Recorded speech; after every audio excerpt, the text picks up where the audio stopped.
Hello दोस्तों, मैं ऋषिकांत आप सबका स्वागत करता हूं आपके YouTube चैनल फिरुया में। यहां पे हम एक्साइटिंग प्लेसेस विजिट करेंगे और हमारी कोशिश रहेगी कि हम उसको ज़्यादा से ज़्यादा एक्सप्लोर करें। सो लेट्स फिरुया टुगेदर। आज हमारे साथ है एक नन्हा ट्रैवलर जो मेरी भांजी है और हम जा रहे हैं बर्ड सेंचुरी देखने जो बिग वन में पुणे सोलापुर हाईवे पे है। पुणे से बिग वन लगभग 110 किलोमीटर की दूरी पे है, तो आप वनडे रिटर्न का प्लान कर सकते हो। बिग वन पहुंचने के बाद थोड़ा ऑफ राइड करके हम पहुंचे उजनी बैकवाटर बर्ड सेंचुरी देखने। इस बर्ड सेंचुरी में लगभग 230 से भी ज़्यादा पक्षियों की प्रजातियां पाई जाती है। फ्लेमिंगो बर्ड यहाँ का सेंटर ऑफ अट्रैक्शन है जो दिसंबर और मार्च के बीच में यहाँ पे ट्रैवल करता है। हमारे साथ है यहाँ के लोकल गाइड सचिन देवकाते जो हमें आगे गाइड करेंगे।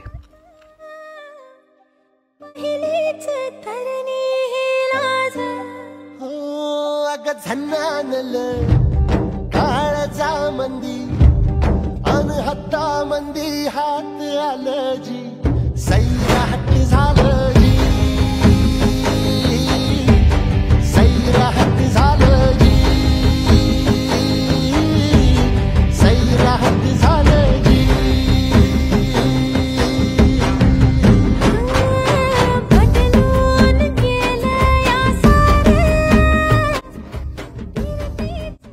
ते रशियावरून आपल्याकडे येतात आणि मुंबईला येतात ते लेसर फ्लेमिंगो तो अमेरिकेकडून येणारा आणि आपल्याकडे रशियाकडून येणारा हा ग्रेटर फ्लेमिंगोच्या 4.5 फुटापर्यंत हाईट राहू शकते, वजन 3 किलोच्या आसपास राहू शकतं। आता आपण बघतो त्याची स्थिती तरी एका पायावरती उभे आहेत, तर पाणथळीतले सर्व पक्षी काय करतात तर रेस्टिंगच्या पिरियडला एकाच पायावरती उभे राहतात, दुसरा पाय पोटाला लावून घेतात। आता बघतो आपण फ्लेमिंगो रेस्टमध्ये सध्या त्याचे मान बघताना तर मान एकदमच पाठीमागे असताना वळून ठेवलेले एकदम रेस्टमध्ये सध्या रिलॅक्स आहे सध्या पाऊन ठेवून जाईल त्याचं।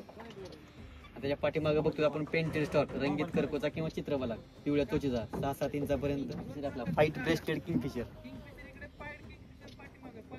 सुरुवातीला कलर नसतो, काय काय पिल्ले त्याचा शेवटचं बघता तर त्याला पिल्ले 2 वर्षापेक्षा जास्त वय आहे त्याचं, त्याला हळूहळू कलर यायला सुरुवात होईल। आपल्याकडे फक्त फीडिंग फील्ड राहतात आपल्याकडे असेच आता 11-12 नाही नाही, आपल्याकडे फक्त विंटर गेस्ट आहेत, हिवाळी पाहुणे आहेत आपल्याकडे, त्यांच्यासाठी फक्त फीडिंग फील्ड आहे, खाण्यासाठी फक्त आपल्या क्षेत्राची निवड आहे। ब्रीडिंगसाठी म्हणजे प्रजननासाठी ती त्यांच्याच काळात जाणार, कारण त्यांचं सुद्धा फॅमिली प्लॅनिंग आहे। समजा आता त्यांनी जर इथं अंडी दिली पिल्लं जर निघली तर 2-3 महिन्यासाठी नंतर ते हिटिंग झालं की निघून जाणार। 2-3 महिन्यात ते टिकणार का पिल्लं, जाताना त्याला एवढं ट्रॅव्हल होणार आहे का, म्हणजे डेथ रेट जास्त असतो, त्यामुळे त्यांचं नियोजन असं असतं की ते फक्त दष्टपुष्ट टाकायचं। इथं जोडीदार निवडीचं बी काम होतं, जोडीदार निवडल्यानंतर डायरेक्ट तिथं जायचं आणि डायरेक्ट आपल्या परिवार वाढवण्याचं। ही बघा spoon bill, Eurasian spoon bill दिसतोय बसला तर तिथे गेल्यानंतर मग ते पिल्लं डायरेक्ट ते मग नंतरच्या ट्रिपला पिल्लं ते येऊ शकतात। आता आपल्याकडे येण्याचं काय कारण शकतं, एक तर फर्स्ट म्हणजे बाहेरच्या देशामधला गारठा आणि आपल्या गारठ्यामधला फरक आहे। आपल्याकडे 2 ब्लँकेट घेऊन आपण राहू शकतो, परंतु बाहेरच्या देशामधला गारठा कसा आहे, झाडावरती बर्फ, घरावरती बर्फ, रस्त्यावरती बर्फ, पक्ष्यांनी खाल्लेले असते, मग ते आपल्याकडे मायग्रेट करतात। तर आपल्याकडे येण्यानं भारतामध्ये बिघूनच का निवडावं, तर आता आपण बघतो आता आपली बोट कशी आहे, आता बोट आपली एका जागेवर थांबलेली म्हणजे चिकटली, म्हणजे सध्या 2 फुटाची डेप्थ आहे फक्त। कोणताही जीव जगण्यासाठी त्याला काय पाहिजे, ऑक्सिजन पाहिजे, पाणी पाहिजे, खाद्य पाहिजे, अजून एक गोष्ट पाहिजे की सनलाईट पाहिजे, सनलाईट शिवाय आपण पण जगू शकत नाही। आता मग इथं 2 फुटापर्यंत आपण बघतोय गवत उगवलेले, म्हणजे सनलाईट जमिनीपर्यंत गेली, जिथं जिथं सनलाईट गेली तिथं इकोसिस्टम क्रिएट झाली, बॅक्टेरिया तयार झाले, बाकीचे वनस्पती तयार झाल्या, कृमी झाल्या, कीटक झाले, आणि ते पक्ष्यांसाठी चांगलं। जसं जसं आपले डेप्थ वाढत जाईल तसे 10 फुटापर्यंत आपल्याला काय दिसणार आहे का, काहीच नसणार तिथं। मग हे कडला जे इकोसिस्टम तयार झाले हे पक्ष्यांसाठी चांगले। बरं आता 250 पेक्षा जास्त आपल्याकडे प्रजाती येतात, कोणाची भांडणं आहेत का, कोणाची भांडणं आहेत, तर आपल्या मानवामध्ये आपल्याकडची भांडणं कशासाठी राहू शकतात, सगळ्यांचं टार्गेट पैसा कमवणे, म्हणजे पैसा हा टार्गेट ठेवलं तर दोघांची भांडणं होऊ शकतात। परंतु पक्ष्यांचा आहे का, तू मोठा मासा खा, मी छोटा खातो, कोणी शेवाळ खा, काही उकळून खाणारे आहेत, काही डायरेक्ट सूर मारून घेणार आहेत। आपण किंगफिशर बघितलं डायरेक्ट थ्रोट सूर मारणार, लिटल ग्रेट आहे, म्हणजे ह्याचं लिमिटेड आहे, ह्या एरियात लिमिटेड ठरेल, तोच केवढी तेवढ्या डेप्थमध्ये तो मासेमारी करू शकतो। पलीकडे जाऊ आपण ब्लॅक विंग स्टील त्याची एकदम छोटीशी, मग त्याचा एरिया पाणथळीच्या डेप्थ कमी असणाऱ्या एरियामध्ये ते जास्त डेप्थ असली की जास्त लांबवाल्यांचं काम चालू पाय, म्हणजे त्यामुळे त्याला पाय लांब दिले, तो त्या मध्ये जे फिशिंग करणार आहेत मध्ये त्यांना पाय कमी दिले, पाय म्हणजे एकदम लेथ कमी दिले, मग त्यांनी सूर मारून मासा घ्यायचा। मग त्याच्यामध्ये एक अजून एक दिलेले आहेत, हे बघते 2 जोड थांबलेले आपल्याकडे, हाईट दिसते का तुम्हाला, हे किनारच्या गवताच्या कडेला बाजू एकदम नॉर्दर्न शावलर थापट्यामध्ये युरोप कंट्री कडून येतो तो, छातीला पांढरे बघा आणि लेफ्ट साईडला एक ब्राऊन कलरची दिसते ना. आता त्याला काय आहे, त्याला तर पोहता येतं परंतु बुडी घेता येत नाही, एकदम थ्रूआउट बुडी घेत नाही. मग ते खाद्य कसा खातो, मासा तर पकडत नाही आवडतो. मग त्याला काय दिलं, निसर्गाने एक वरदान दिले. दुसरं काय दिलं त्यांनी, त्याची चोच आहे अशी. तर चोचीमध्ये जसे कांगवे असतात ना आपली, कांगव्यासारखे दात्रे आहेत, असे डायरेक्ट दात्रे. तो चोच आ करणार आणि पंप मारत राहणार. मग ज्यावेळेस अन्न अडकन तेवढं घ्यायचं, बाकीचं पाणी निघून जातं, ते खात राहायचं. म्हणजे प्रत्येकाला स्ट्रक्चर वेगळं दिले. तर त्याला तसं कांगव्यासारखं दिलं. तर फ्लेमिंगोला काय दिलंय, तर फ्लेमिंगोचं वेगळं आहे. फ्लेमिंगोला फिल्टर दिलेला आहे. फिल्टर कसा दिलाय, बाकीचे डायरेक्ट असे खातात, हा डायरेक्ट उलटीच करतो. उलटीच करून डायरेक्ट पंप मारत राहतो. एकाच वेळी पाणी बाहेर आणि शेवाळ आतमध्ये घेतो. जेवढी त्याचे पाय आहेत तेवढी त्याची मान आहे. पाणी आपल्याकडे लिमिटेड आहे, पण तो वसनी धरण एवढ्या पुरतं आहे. 150 किलोमीटर उडूनच येतात. काही दरवर्षी प्रवास करणार आहेत ते टप्प्याटप्प्याला, म्हणजे 50-60 किलोमीटर झालं स्टे घ्यायचा, थांबायचं, दिवसाचा 50 किलोमीटर. काही नॉन स्टॉप येणार आहेत पक्षी. त्याच्यामध्ये आपल्याकडे बार हेड गुज एक येतो, 15 तासात 1700 किलोमीटरचा प्रवास करतो. तो हिमालयाच्या वरून येतो. पण इथलं पाणी कमी झालं पाहिजे. पाणी कमी झाल्यानंतर ज्यावेळेस गवत खाल्लं उगवतं त्यावेळेस त्याच्यासाठी मग त्यावेळेस त्याची एंट्री तिथं होते. मग ते बार हेड गुज. मग हिमालयाच्या वरून येत असताना -1 डिग्रीला फ्लाईंग करत असताना तर त्याला ऑक्सिजनची कमी असते. मग त्याला एका श्वासाची किंमत जास्त असते. म्हणजे काय असतं, तर तो जास्तीत जास्त हवा घेऊन येण्याचा प्रयत्न करतो. हाडं पोकळ असतात, म्हणजे हवेचा थोडासा संपर्क राहतो. मग तिथून त्याला थोडंसं -1 डिग्रीला फ्लाईंग करताना त्याचा थोडीशी आधार मिळतो. मग तो वन टेक डायरेक्ट आपल्याकडे भिगवणला प्रवास करू शकतो. तो बार हेड गेज किंवा पट्ट कदम, डोक्यावरती खरड्यासारखे पट्टे असतात म्हणून त्याला पट्ट कदम म्हणतो आपण. आणि त्याच्यामध्ये आपल्याकडे एक बारटेल आणि ब्लॅक टेल गॉडविट येतो.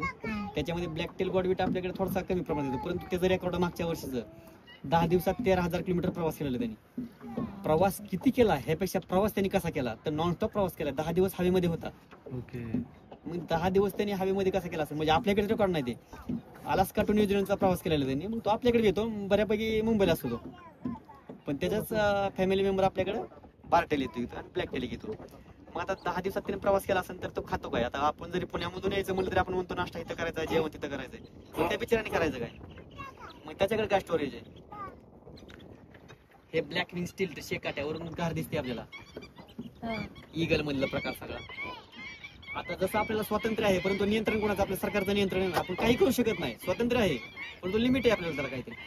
त्यांची संख्या नियंत्रणाचं काम आपल्याला त्या ईगल सिस्टीम दिलं. ईगल, फाल्कन, पेरेग्रिन फाल्कन, गाईड बीड काय असेल ते शिकारी पक्षी, म्हणजे संख्या नियंत्रणाचं काम. बायोलॉजिकल कंट्रोलर, कुणाला खायचं, कुणाला ठेवायचं, पिल्लं कोणाची खायची, अंडे कोणाची खायची त्यांनी ठरवायचं.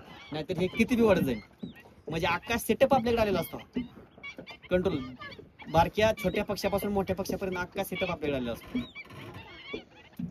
तर आपण होतो गॉडविट पक्षी.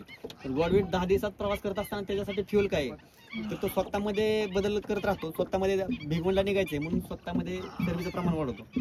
जवळजवळ 200-250 ग्रॅम चरबी स्वतःमध्ये वाढवतो. पण वजन जास्त वाढतं त्याचं. वजन वाढल्यामुळे त्याला फ्लाईंगसाठी अडचण येते.